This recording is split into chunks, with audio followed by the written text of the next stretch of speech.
आज जो मैं आपको सुना रहा हूं कहानी, शायद सुनने के बाद आपकी आंखों में आ जाएगा पानी। ये कहानी लगन, समर्पण, निष्ठा और साथ की है। ये कहानी जितनी मेरी है उतनी ही आपकी है। इस कहानी का जो मुख्य किरदार है वो हमारे आपके जीवन का आधार है। वो आपके लिए ज़्यादा, अपने लिए कम बनी है। हाँ जी, बिल्कुल सही समझ रहे हैं आप। वो हमारे आपकी पत्नी है। वो हमारी आपकी पत्नी है। कभी आपने सोचा कि वो आप एक के साथ रिश्ता जोड़ा था, लेकिन एक के साथ रिश्ता जोड़ने के लिए उसने घर, गली, आंगन, मोहल्ला, सखी, सहेली, माँ बाप, न जाने कितनों रिश्तों से अपना मुंह मोड़ा था। याद करिए, जब आपके साथ ब्याही थी और आपके घर आई थी तो बहू, भाभी, दुल्हन, न जाने कितने नामों के साथ बुलाई जाती थी। ये सुनकर के वो मन ही मन मुस्कुराए जाती थी। घर के सारे लोग उसी के भरोसे रहते थे। शायद इसीलिए अंग्रेजी में हम उसे हाउसवाइफ कहते थे। कुछ ही दिनों तक उसने दुल्हन होने का आनंद जिया। फिर झाड़ू, पोछा, बर्तन, चूल्हा, चौका, इन सब ने उसको जकड़ लिया। रोज हमारे लिए नाश्ते से लेकर खाने तक कुछ खास रखना, हमारी लंबी उम्र के लिए न जाने कितने उपवास रखना। कुछ महीनों बाद किलकारी गूंजी तो सारे ख्वाब सजे। वो मां बनी तो हम भी बाप बने। जैसे जैसे वो उम्र की सीढ़ियां चढ़ती गई, जैसे जैसे वो उम्र की सीढ़ियां चढ़ती गई, जवाबदारियां कुछ न कुछ रोज बढ़ती गईं। एक तरफ बच्चे पे नजर, दूसरी ओर मैं ऑफिस के लिए लेट न हो जाऊं इस बात का डर। सब कुछ बराबर हो, कुछ रह न जाए, और इस बात पर भी ध्यान कि गैस पर रखा हुआ दूध कहीं बह न जाए। घर वालों की फरमाइशों का चूल्हा जो एक बार चलता, घर वालों की फरमाइशों का चूल्हा जो एक बार जलता, तो कब सुबह, कब शाम, कब रात हो गई उसे पता ही नहीं चलता। इन व्यस्तताओं के बीच समय का चक्र कुछ इतना तेजी से चला, मुन्ना कब मनोज हो गया, मुन्नी कब सुमन, पता ही नहीं चला। अब तक जो था प्यार, अब उसने अपना नाम बदल करके रख लिया था तकरार।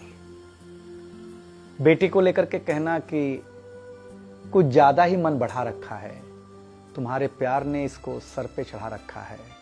अब तो वो मुझे भी देने लगी थी ताना, अब तो वो मुझे भी देने लगी थी ताना, ऑफिस में ही रहा करो ना, 2-4 घंटे के लिए घर के आना।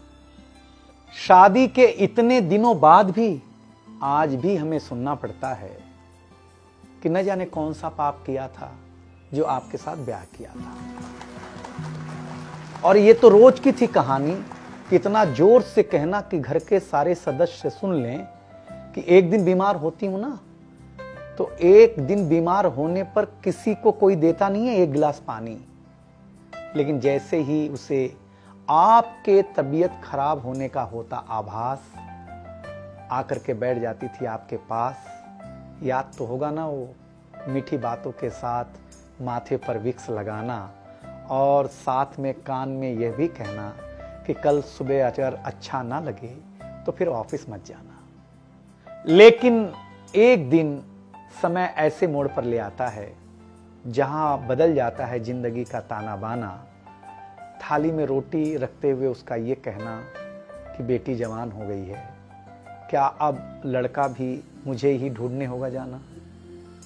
शादी तय हो जाने के बाद 1-1 रुपया जोड़ना, पैसे कम पड़ने पर खुद का कंगन तोड़ना, सब कुछ हो जाएगा मुझे ढाढ़स बढ़ाना, सब कुछ हो जाएगा मुझे ढाढ़स बढ़ाना। विवाह का गीत खुद रोते हुए गाना। याद तो होगा ना आप लोगों को ये गुजरा हुआ जमाना। कुछ समय बाद जब हम जवाबदारियों से मुक्त हो जाते हैं तो कुछ ज्यादा ही धर्मयुक्त हो जाते हैं। उम्र के अंतिम पड़ाव पर हम बीमारियों के बीच जीने लगे हैं। बिना शक्कर की चाय पीने लगे हैं। लेकिन सच ये है कि जब तक हमारी आपकी पत्नी साथ है, चाय मीठी हो न हो, लेकिन जिंदगी में पूरी मिठास है। जबकि पत्नी के बारे में बहुत कम लिखा गया है, हर जगह माँ का ही गुणगान है।